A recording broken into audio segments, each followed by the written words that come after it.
পৃথক সড়ক দুর্ঘটনায় 4 জেলায় 9 জনের মৃত্যু হয়েছে, আহত হয়েছেন 16 জন। তাদের বিভিন্ন হাসপাতালে চিকিৎসা দেওয়া হচ্ছে। প্রতিনিধিদের তথ্য ছবিতে দেখুন ডেস্ক রিপোর্ট।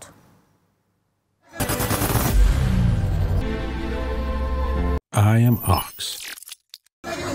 পাবনার সাথিয়ায় যাত্রীবাহী বাসের সাথে ট্রাকের সংঘর্ষে নিহত হয় 3 জন, গুরুতর আহত হয়েছেন 10 জন।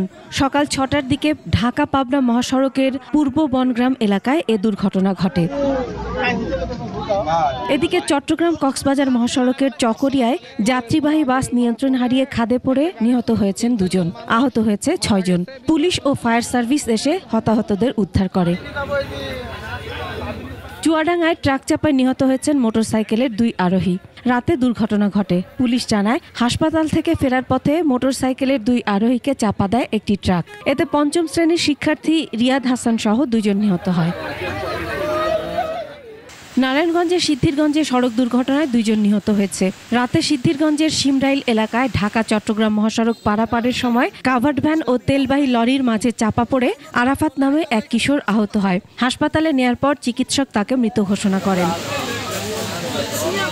এদিকে দুপুরে মৌচাক স্ট্যান্ড থেকে অজ্ঞাত পরিচয়ে এক যুবকের মরদেহ উদ্ধার করে পুলিশ। নিহতের শরীরে আঘাতের চিহ্ন রয়েছে। পুলিশ জানায়, সড়ক দুর্ঘটনায় তার মৃত্যু হয়। Masum আলিসা, desk report, 21 television.